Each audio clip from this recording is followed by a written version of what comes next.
Custom streaming service.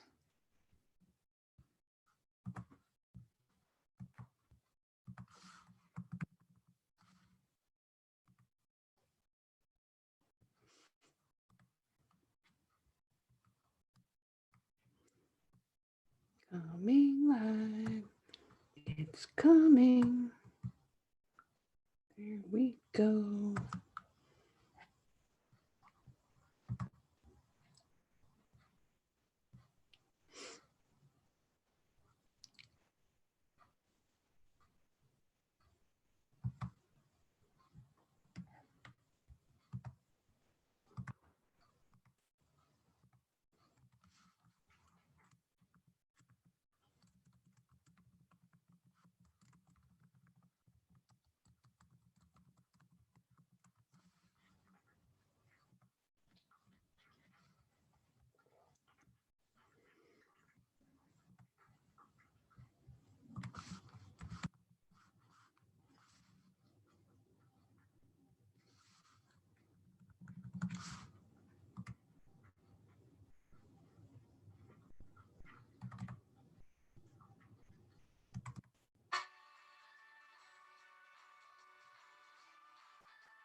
Hi guys, this is Heather Biederman for Liberty Librarian.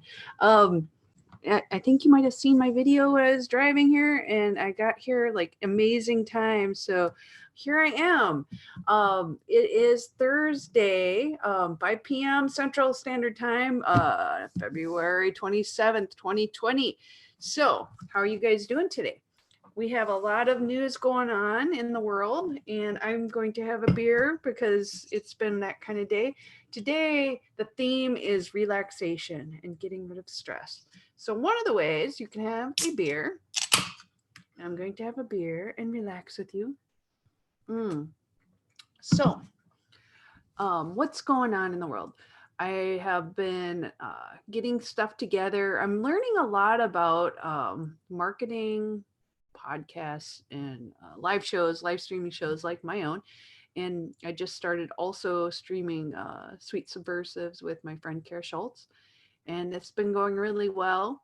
And I've been thinking about personal happiness. So the things that make me happy are being able to talk about stuff like we share in the show here, and finding ways of making it so we can all have a good time together, have fun in the world, and feel safe and happy and understood.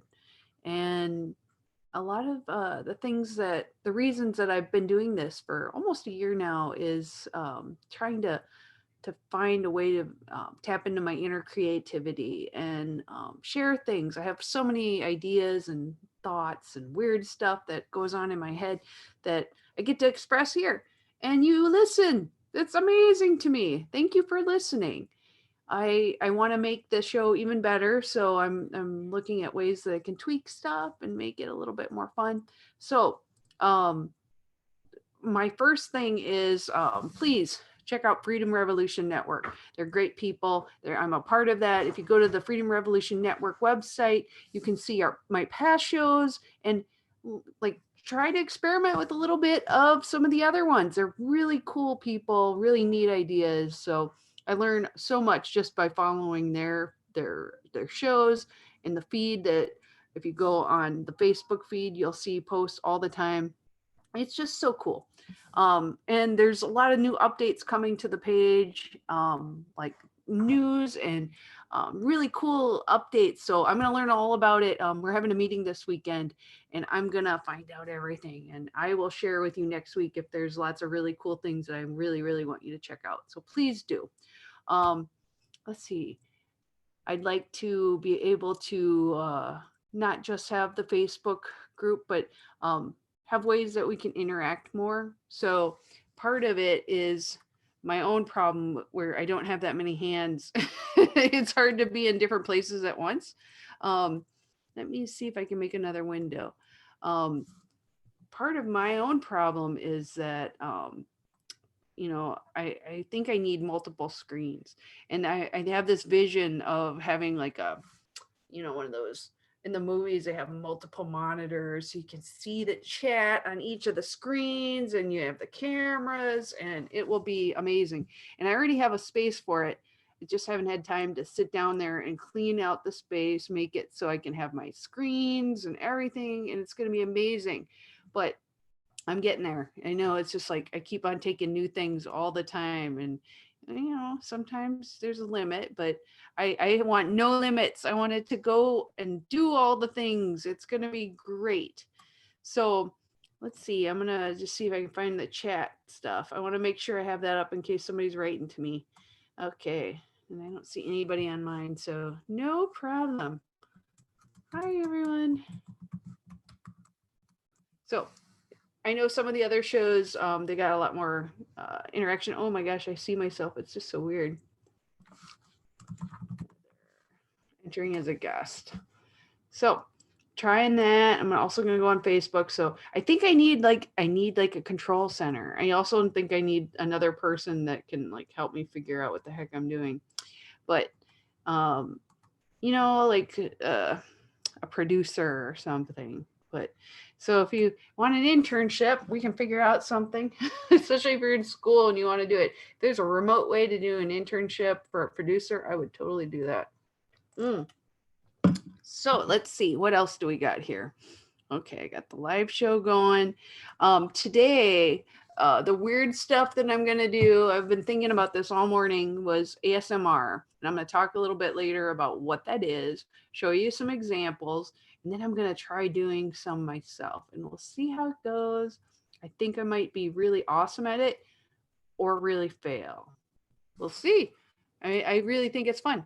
And my cat Rory's sitting here looking at me. So hopefully he's not going to do something really naughty. Last night, he jumped up on the back of my chair and then he walked up in front of the camera a couple of times during a live show. So, cats do what cats do. That's just what they do. You can't control a force of nature, can you? No, you can't. You kind of hope they don't do it while you're in the middle of something or something really gross, but there is no controlling that.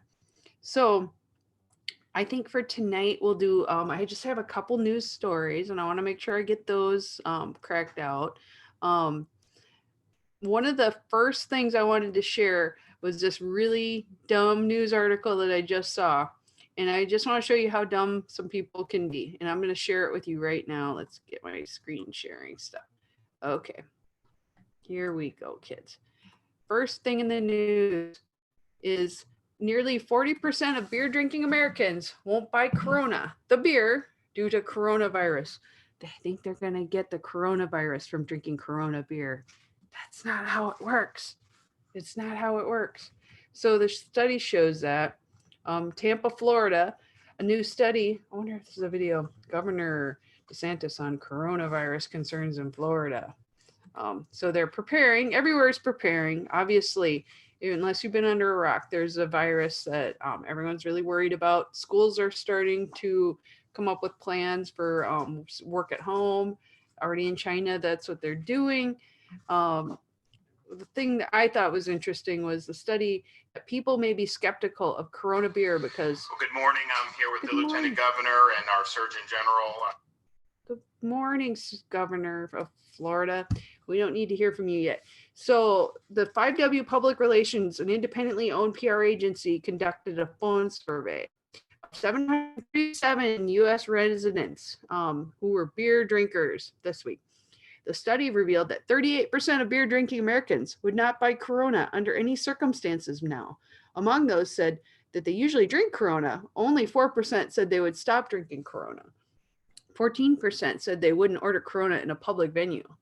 Meanwhile, 16% of beer drinking Americans were confused about whether Corona beer is related to the coronavirus. We'll save you some time. It's not. People. So the beer is the third most popular beer in the United States, Corona. I didn't realize that was that popular, based on the name from the Sun's Corona. But according to 5WPR, the trends data provider said that there's consistent uptick in searches for Corona beer virus and beer coronavirus because people seem to think that Corona beer is related to the virus. Um, they think that you will drink this beer and you will get the virus, and that's why people are getting sick, is because they're drinking beer. It's not that way.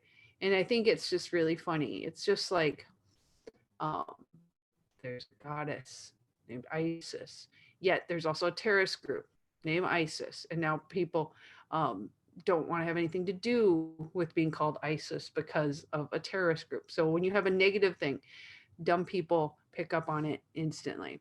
So I just wanted to share that with you because I thought, I have a really weird brain. And so when they first started talking about it, I go, oh, maybe you can get rid of the virus by drinking Corona, and like, but no, I guess people really do think that's true and that you can get the virus from beer.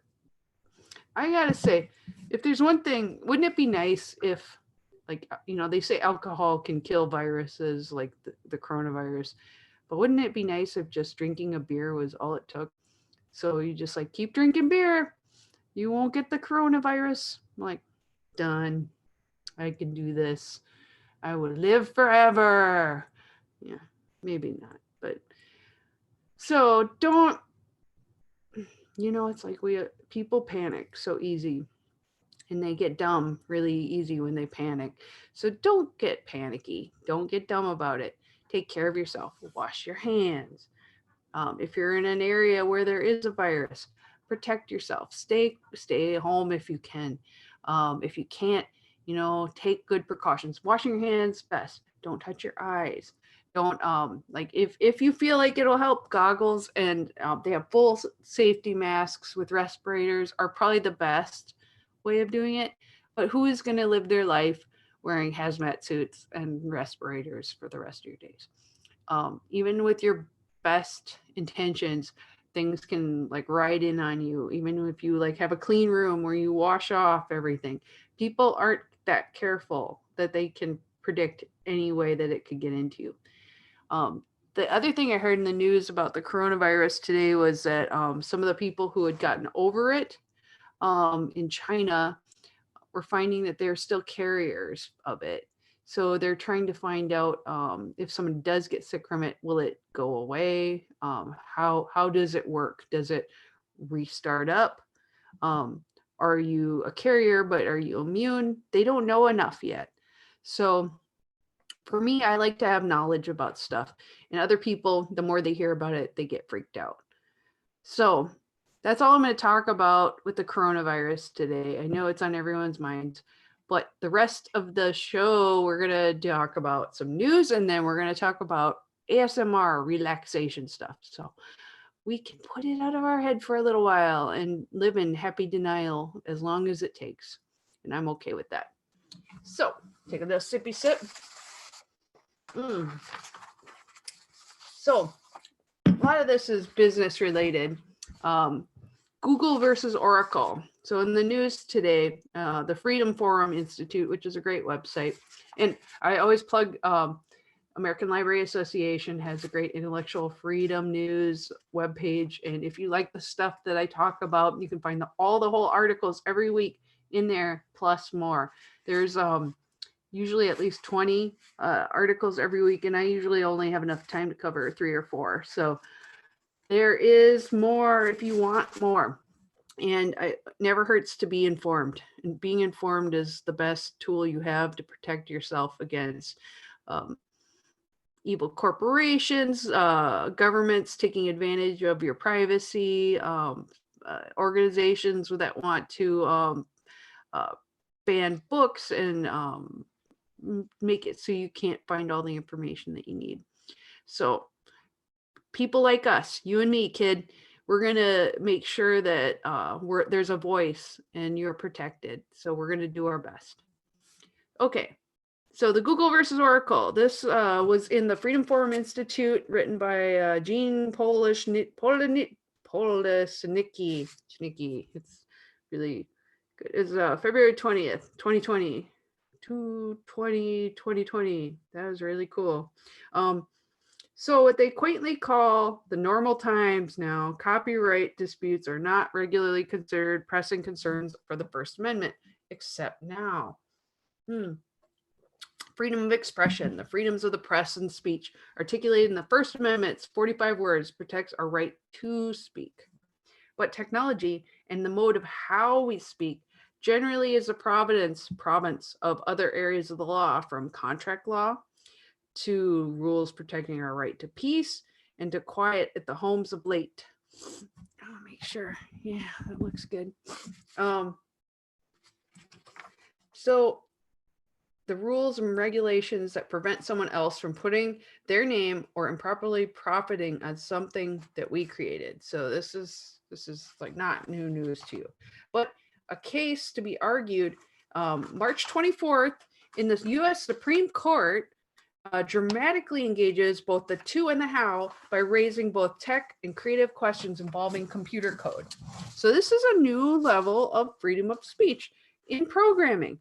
Google has successfully gotten the Supreme Court to review a 2018 Federal Circuit Court of Appeals decision in favor of Oracle, the multinational computer technology company. The two companies have been in dispute for about a decade over Google's use of 11,000 lines of computer code making up what is called an application program interface, API, originally written by Oracle. In simple terms, the APIs are how the electronic devices share information across differing products, right? That's how they talk to each other. In one document, the case explains it allows millions to take a photo of their Apple phone, save it on the Google Cloud servers, and edit it over their Microsoft Surface tablets. So all of the devices talk to each other. Now, here's how to break down the two companies' arguments to the justices in this long-standing legal battle. Hold on a second. Rory, get down. You are not being helpful. Okay, then if you're not going to be helpful, you're going to be on TV. Okay, Rory, for the second time this week, is being a naughty cat. This is tough love. Yeah, you handsome boy. Now go. He'll be back. So here are the two ways. He is back. You can't dig. You can't dig. Go on. Get down. Ugh. I wish I could just pause the internet so I can deal with cat issues. So Google says the code is not a creative work, a requirement for copyright, but a utilitarian series of computer steps that traditionally are open for all developers to use in their own work, and thus not falling under copyright protection. It's like a set of instructions. So Oracle argues APIs are included under copyright laws, and then a major factor for courts to consider in this case is that Google used Oracle's creation to directly compete with Oracle, thus earning millions on its Android products. So what is the First Amendment's direct concern in all of this? So this is where we go. Google supporters argue that being unable to use such common instructions will dampen the creativity of web developers and cripple software development, which for us means fewer ways to communicate by phone, tablet, and such. They also warn that the prohibition could cause companies to develop products incompatible with anyone else's products, resulting in chaos for the consumers. Yeah. Oracle advocates on the other side say seem fewer number because Google has more support, counter that the remedy for such looming disaster is simple. Google pays Oracle a fee to use its product. Okay, I can see it. For now, for all of the rest of us, the Supreme Court ruling will help further define the computer age, a legal concept of fair use, which permits us to develop our own creative works by building on the earlier works of others. Now, what I think will be interesting is if that will change some of the ways that innovations are, like if you can take the work of someone else and modify it, or you have to pay them up to a certain point, and then it will become open source. I mean, I think it's interesting to see how that could change things depending on how they rule. A term called fair use, which permits us to develop our creative works, right? So it has a plethora of legal caveats and how it can work.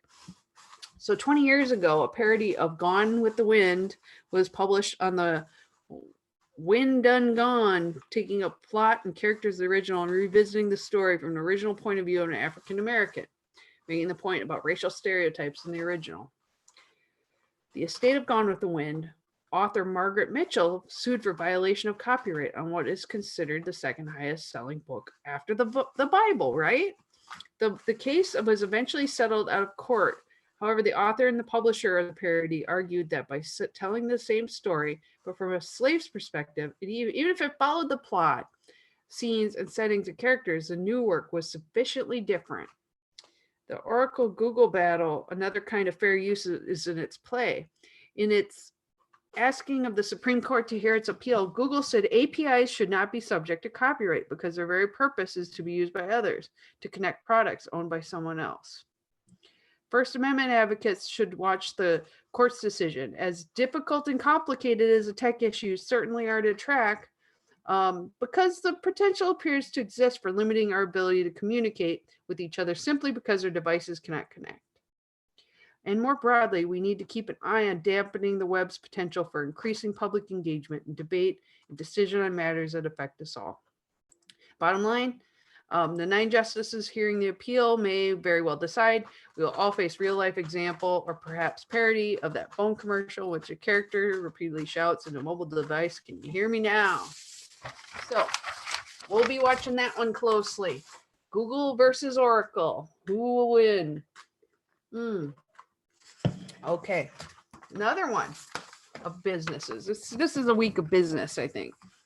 Considering like the markets are crashing, the biggest businesses are the ones that are worried the most.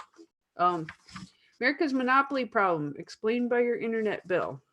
Should we be asking the government and corporate America how we got here? Instead, we just keep handing over our money. So the article here is by a website called Vox.com. And it's in a section called the goods. And this one, the internet telecommunications companies are cheerleading their own services and trying to wash over the fact that our bills keep going skyrocketing up. But service quality has gone down compared to other countries. We are actually having far slower internet and lower quality than most European nations. And it is quite disturbing. Even just 2 years ago, you look at internet providers and talking about their billing. This person, the author, called their customer service line. And the woman on the phone knew something she did not. I did not really have the other service options available in my area. Oh no, so my bill would not be reduced. More than 2 years later, she's still mad about it. And yes, I would seem a little petty, but the monthly annoyance speaks to a broader trend that all Americans should be aware of and angry about. Across industry after industry, sector after sector, power and market shares have been consolidated in the hands of a handful of players. So, it's not a surprise that the biggest businesses are scooping up smaller internet companies into their clutches. Of course not. They are in the business to make money. You would hope they'd also be in the business to provide good service, but really they want to make more and more money. So there's a lot of complaints about the size and scope of the big tech companies like Facebook, Google, Amazon, Apple.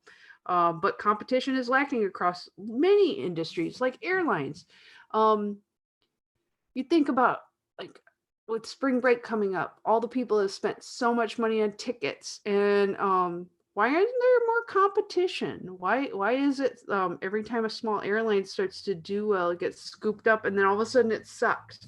Telecommunications, light bulbs, funerals, porn. They go on and on. There's so many examples where it looks like everything you look at gets to be a monopoly.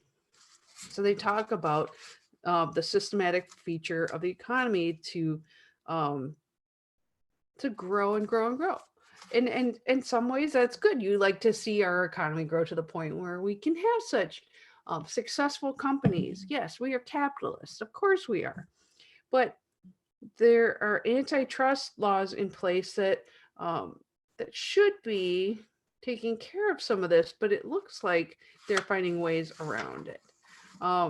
Components of the laissez-faire free market thinking of recent decades will say that the markets have basically worked themselves out. It's an entity grows big enough to be a mega corporation. It deserves its status, and a handful of players are given a space to keep prices down and everyone happy. But it's not always the case. Doesn't translate to success for everyone. And there's an argument to be made that strong antitrust policies and other measurements that curb concentration, combined with the government investments that target job creating technology, could spur redistribution and potentially boost economy for people overall. So they talk about pharmaceutical companies. They may have patent protected drugs and they raise their prices. Is this good for patients? No, it isn't, but it's good for them. So we need to find a balance between what's good for all of us. And I think healthcare is a little bit different of a category. When you have like a drug that millions of people need and it's priced out of anyone's uh, what they could actually pay, that's unscrupulous business practices. But you should be mad about your internet bill because those things, there's reasons and you can fight it in different ways. But the worst offenders are the internet companies. Now, there is an economist, Thomas Philippon, that did a deep dive into market concentration and monopolies in a book called The Great Reversal, How America Gave Up on Free Markets, which is really interesting. One of his touch points of the book is the internet. Looking at data, he found the United States had fallen behind other developed countries in broadband penetration, and the prices are significantly higher. In 2017, the average monthly cost of broadband in America was $66.17, which I am not paying $66.17. I'm going to tell you it's over $100. And that was in 2017, 2 years ago. So it's probably even more than what I think it is now. In France, it was $38.10. In Germany, it was $35.71. In South Korea, it was $29.90. Why is it more than half the cost of what the United States is paying? In his view, a lot of it comes down to competition, or rather lack thereof. Without healthy competition in the markets, these giant companies can shut down, they buy out their competition. There is no competition. They can control the pricing, and it is out of control. So that's where the government, they think, could come in to regulate. But do we want regulations? My first thought is to grab a cat who's being naughty. You could regulate things, but then would the government would they actually do us right? Or would they just swoop in and find a way so government could take over the internet and then use it to censor us more? This is my one problem with that article, is that they think that government regulations is the only answer. I don't think there's an easy answer for any of this. I do think that sometimes the anti-monopoly laws can protect us a little bit, but I also think that consumers need to work together to find ways to do our own policing of large government, or not government, of internet corporations that are taking advantage of us. So telecom. Well, good morning. I'm here with the Lieutenant Governor and our Surgeon General. I knew I should have shut that window down. As well as Sorry, Deputy kids. Secretary for Health. Yes. You know those autoplay things? I feel like the internet just yelled at me. Like, don't tell us what to do, Heather. Okay. So regulating the network or forcing the company that built it to lease out its part to rivals. They in France, an incumbent carrier is compelled to lease out the last mile of its network. Basically, the last bit of cable that gets to your house or apartment building, and therefore let competitors have a chance at also appealing to customers. So the US is just a few companies are now in charge of our internet. and there's not much overlap. Control much of the telecom industry leads to high prices and uneven connectivity. So this is one of the failings of capitalism, is that once you get to super powerful entities in any business, they abuse their power. So I'm a big believer in smaller businesses, and pushing them forward.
Thank you for tuning to Emergency Management Associates. This is Ron Tyler coming to you directly from the Crossroads of the West in Salt Lake City, Utah. The time right now in Salt Lake is 4:39 p.m. Mountain Standard Time. We want to welcome everyone here that is going to join us immediately during the broadcast, or also people that will see this broadcast on a delayed basis. We want to welcome everyone here. It is important. This is a very important broadcast in that it concerns a lot of important issues when it comes to the coronavirus. And we will not hesitate to be very candid with the information. We will not hesitate to let you know how important it is, because we definitely believe that there is very important issues that everyone needs to know about. There are important issues that people are covering up, and we don't want to have that covered up any longer. It is necessary. Okay, it is very necessary. First off, let's talk about emergency preparedness in regards to the coronavirus. I'm going to show you an article. Well, I'm going to show you a couple of articles. This one entitled Preparedness Coronavirus as a Threat Grows, It's Time to Be Prepared by Carol Nicolaisen, written February 25th, just 2 days ago. Both fear and apathy seem to be growing when considering the coronavirus COVID-19. What is the latest? Should we be concerned? And what should we be doing? Concern amongst governments and the medical community is growing as we see a rapid change in the spread of the virus. Italy now has 50,000 citizens in lockdown in the area around Venice and Milan. Long lines are now the norm, as only 40 people at a time are allowed to shop for groceries. The world famous Scala Theater in Milan has been closed. Church services have been banned. Fashion Week streamed instead of a live show. Those not quarantined told to work from home, and the country's biggest soccer game of the season being broadcast with no fans allowed in the stadium. Those are just some of the actions that the Italian government has taken. But the thing of most concern now is they have not been able to identify the person who first brought the virus to Italy. Why is this important? Because that person is still out there, potentially continuing to infect others, and even others infecting even more people. We have information, and it's been well known over the past couple of weeks, that people can wander the streets with allegedly being tested negative, and weeks later, it turns out they were actually positive for the coronavirus. Today, well, this is now Thursday, but this was written Tuesday, February 21st. The first case was diagnosed in Switzerland. Europe has a unique challenge in trying to contain the spread of this disease, as borders are open with free flow of Europeans across borders. If you hop a train, for example, in Italy, there is no protocol for monitoring the travel crossing from Italy into Austria and on into Germany. You can see how this hampers European governments when trying to prevent the spread of coronavirus. Iran has reported 95 cases and 16 deaths of the coronavirus, but the actual number is thought to be much higher, just as we have said that we believe that the death toll and even the number of cases in China would be alarmingly higher than they've already admitted to. Iran's deputy health minister has tested positive for the new coronavirus, and the World Health Organization, WHO, said the sudden increase is alarming. The United States Secretary of State Mike Pompeo said on Tuesday that Washington was concerned that Iran may have concealed vital details about its outbreak and urged all nations to tell the truth about the coronavirus. Costa Adeje Palace Hotel in Tenerife, the largest of the Canary Islands, has over 1,000 guests in quarantine as an Italian guest tested positive for COVID-19. One of the hotel guests reported that the guests were not allowed to leave their rooms, and they awoke to a note slipped under the door in English, Spanish, French, and Italian that said, "The hotel has been closed down for health reasons. Until the sanitary authorities warn, you must remain in your rooms." There is a police presence outside the hotel, and barricades have been erected to prevent guests from leaving and others from coming in. Tuesday, February 25th, the Centers for Disease Control and Prevention warned that it expects the novel coronavirus to begin spreading at a community level in the United States, saying disruptions to daily life could be severe. Last night, the President of the United States addressed the nation in regards to the coronavirus. He had several professionals from the CDC also there to address the nation. And he put Mike Pence in charge, Vice President Mike Pence, in charge of the committee to attain information about the coronavirus and what to do about it. Now, even with all this said, we have information that, and we saw it last night, that the information that we were being told is that we're downplaying the whole situation. They were downplaying it. As we've seen from recent countries with community spread, when it has hit those countries, it has moved quite rapidly. We want to make sure the public, the American public, is prepared as more and more countries experience community spread. Successful containment at our borders in the United States becomes harder and harder, according to Nancy Messonnier, director of CDC's National Center for Immunization and Respiratory Diseases. We've already given you information in past episodes of this program about Nancy Messonnier. And so far, none of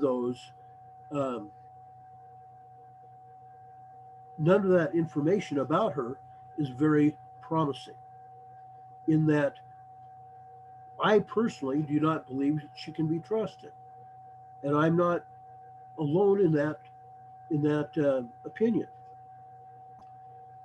The CDC urged American businesses and families to start preparing for the possibility of a bigger outbreak.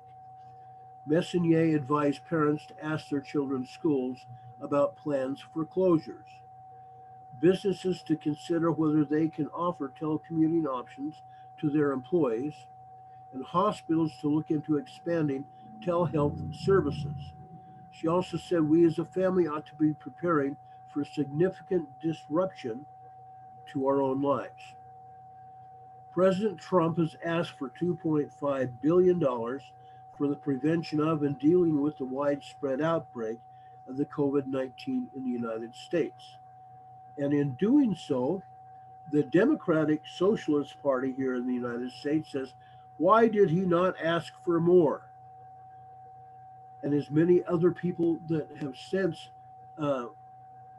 found out this information, I also want to add my voice to this, is socialists, Democrats, or whoever you are, stop bringing politics into this situation. One, let's try to calm things down. Two, let's try to understand what is going on with the COVID virus. Three, let's prepare for the eventuality of what COVID-19 may bring here to the United States and to other countries. And four, let's try to prevent ourselves and others from getting the virus. Then there's this China Hong Kong mission of the Church of Jesus Christ of Latter-day Saints. Missionaries who recently left this mission are completing their 14-day self-isolation and will soon depart for new temporary assignments. The Church of Jesus Christ of Latter-day Saints pulled the people out of the China Hong Kong mission, pulled the missionaries out, but before they left, they were in quarantine, self-isolation. The Cambodia Phnom Penh mission, Singapore mission, Thailand Bangkok mission, missionaries serving in these missions have been instructed to remain in their apartments and avoid going outside except to purchase food and other supplies, to exercise, or to attend worship services where they are held. All missionaries preparing to arrive in these missions will be temporarily reassigned to other countries until the coronavirus situation stabilizes. Mongolia Ulaanbaatar mission are making limited visits to people when invited. Missionaries in South Korea will also begin to self-isolate as that country has experienced a huge, significant increase in the coronavirus COVID-19. The Taipei, Taiwan Temple, the Seoul, Korea Temple will temporarily close. The Hong Kong Chinese Temple is already currently closed for renovation. Latter-day Saints in some affected areas are not gathering for weekly worship services. In other places, services are being held on a limited schedule. We have long been warned by prophets of the LDS Church in Scripture, anciently and by modern day prophets, of trials in the last days, of plagues and famine. Could this be a time we need to be ready? Me personally, I think so. We all need to be ready. According to the United States government, total imports of agricultural products from China totaled $4.9 billion in 2018.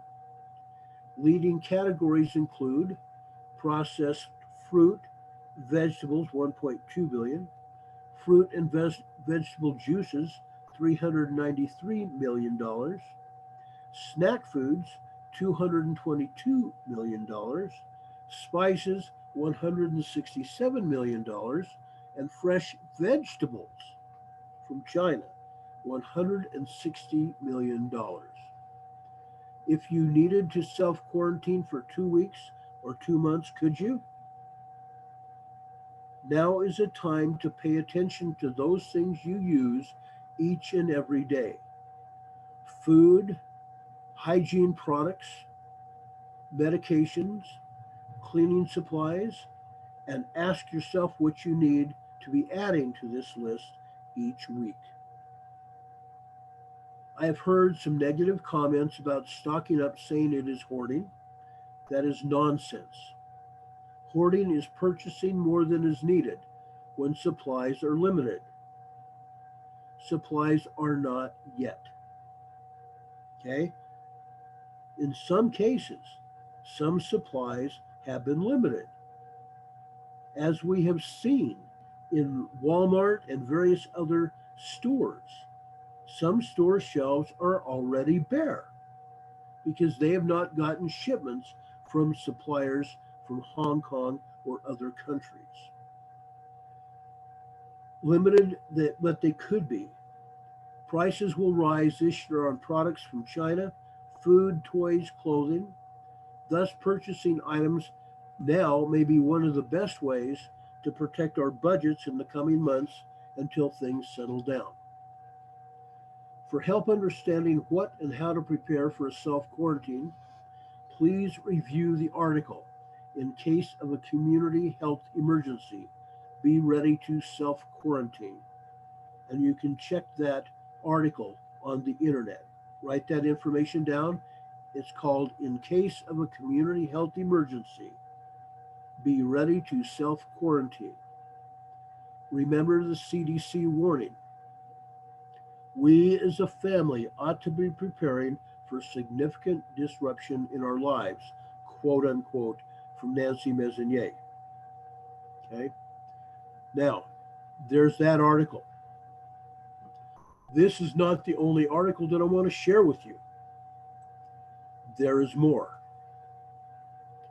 There is more. Let me bring that up. Okay. Again,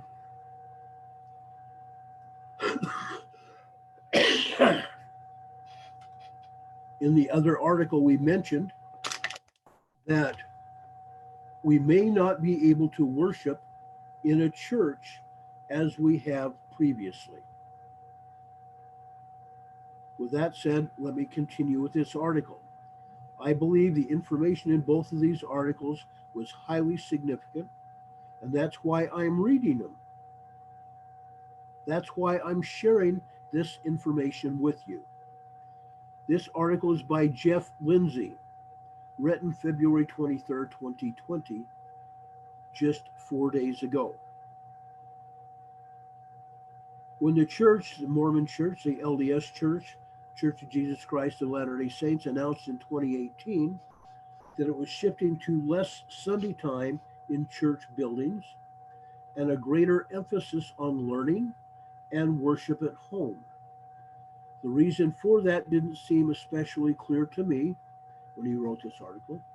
Frankly, I missed the 3 hour block that was a little frustrated to have Sunday school only every other week, since I really enjoyed it. That is what they've done. The LDS Church has now got Sunday school occurring every other week. Partly because we had such great teachers and such interesting discussions in our classes with so many diverse and intelligent people from all over the world. But in 2019, the year of experience, we had with new programs and a home-centered curriculum, and with more flexible approaches to ministering to one another, clearly paved the way for the church in Asia to prepare for the current crisis we are facing with the coronavirus and the disease it brings, now known as COVID-19.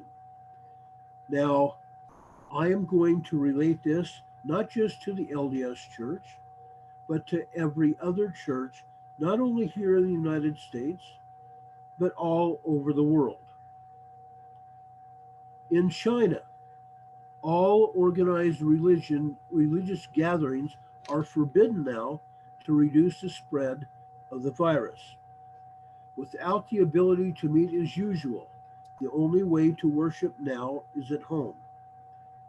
Fortunately, we have prepared for that with the curriculum and some practice. The virus is now starting to rage in other parts of Asia, and some communities locked down in parts of South Korea, Vietnam, and probably other locations soon. Home-centered worship will be increasingly important. It may now become important in some areas of the United States if you followed the news about the Diamond Princess cruise ship in Japan where the virus is raging. Perhaps you'll share my dire forebodings about the plane of evacuated passengers that was brought to the United States. Now, the man who wrote this article said he was deeply, gravely disappointed that the stern warnings from the CDC were ignored when the State Department decided to give seats on the flight of 14 passengers known to have the virus. It was a tough call, but a potentially disastrous one. See the Washington Post story, Coronavirus Infected Americans Flown Home Against CDC's Advice, unquote. From February 20th, 2020, just 7 days ago. Further, some people with the virus may have lied about being virus-free and were put on the plane without requiring test results to reduce the risk. Again, raising questions about this evacuation flight. Now, I don't share necessarily the opinion of the CDC. I believe all Americans have the right to be in their own country and be treated by American doctors that have probably the best facilities, knowledge, and training necessary to heal people that have been infected. That's my opinion. That's my opinion only. And you may have that same opinion, you may not. Continuing, I hope others were not infected on that flight and that dozens of new disease spreaders will not be walking casually among crowds across America. But with the surprisingly intense virulence of this disease and the apparent gaps in our quarantine procedures, it could strike suddenly and fiercely. Please be prepared. Be prepared to continue worshiping, but also be prepared to continue living. Build your supply of food, water, face masks, sanitation supplies. Those doing homeschooling, by the way, are in a good position to reduce the risk of exposure in schools, which can be a potent hotspot for spreading viruses, and where simple screening measures, such as checking temperatures, will miss many spreaders of the virus. The CDC has already warned that we may see school closures and other restrictions on public events in the near future. And this is already happening through some areas in the United States and has already happened in other countries. As COVID 2019 becomes a crisis that affects many lands, I pray that we can find ways to contain it without extreme and harmful measures, and that there can be relief to those areas that are afflicted. Meanwhile, I am careful, I'm, excuse me, meanwhile, I am grateful that the church has prepared us with guidance on how to run a church that is centered in the home more than in its buildings.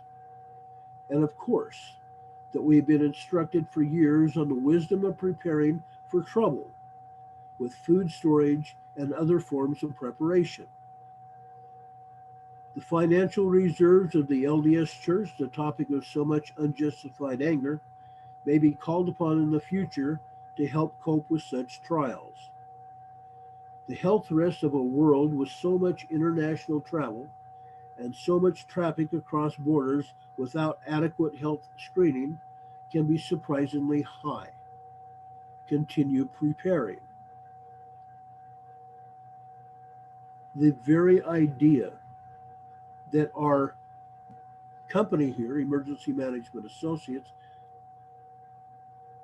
instructs us on how to prepare and instructs us on what disasters and emergencies that are occurring, not just here in the United States, but around the world.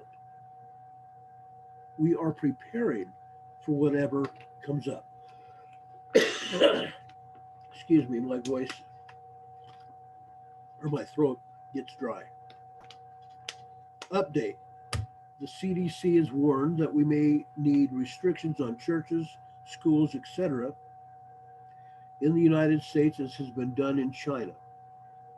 See the February 21st, 2020 story. CDC warns community COVID-19 spread could take place in the United States. Today, Today, officials from the Centers for Disease Control and Prevention, the CDC, warn that although the agency is taking historic measures to slow the introduction of COVID-19 in the United States, the country should prepare for the possibility of community spread, as seen in China and neighboring Asian countries. The day may come when we need to implement measures as seen in Asia. Nancy Messonnier, medical doctor, director of the CDC's National Center for Immunization and Respiratory Diseases, said in a press conference, referencing the closing of businesses, schools, churches in multiple countries where transmission is occurring within the community. Okay. Now, there are comments about this. Karen says they are wandering around in public spreading the virus. They're saying now that 28 days is required for symptoms to appear in many cases. How many people have been infected by those showing no signs of illness? And then those secondary recipients going their merry way, spreading the virus. Putting them on an isolated island with supplies and caretakers and let it run its course. Now we have it spreading without restraint through the population. What is the hurry to reintegrate them? I don't agree with that. I don't agree with that. Okay? I just don't. I personally believe that every citizen of the United States deserves to be here in the United States and to be treated here in the United States by the best medical professionals that money can buy. That's my opinion. Now, I am going to open this up for questions. The telephone number to talk to us here at Emergency Management Associates is 1-669-900-6833. Again, the telephone number is 1-669-900-6833. 900-6833. In order to go on the program, you also need the meeting number, which is meeting ID is 238-494-3128. That's 238-494-3128. We will take your questions and we'll be happy to talk to any of you about what is going on. I would like to possibly, if we can, to limit our calls to no more than like 5 minutes. Only because we have probably a lot of people that want to talk about this. And I know right now it's 5 o'clock. When we get through doing this program, we're going to go on the air and talk about Cascadia. Now, earlier this week, we had told you that Terry Rempel had been preparing information to be able to pass on to us by yesterday, which has still not happened. We don't have that information, and we may not even have it by the time we go on the air. I was informed by one of our associates that has been working on this that the information still is not available to us. And so we're waiting for that. Okay? We're waiting for that information.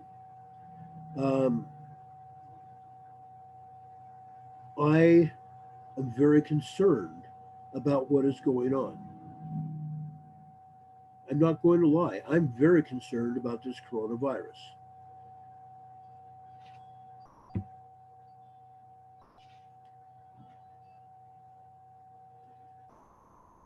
Scarlett, how are you?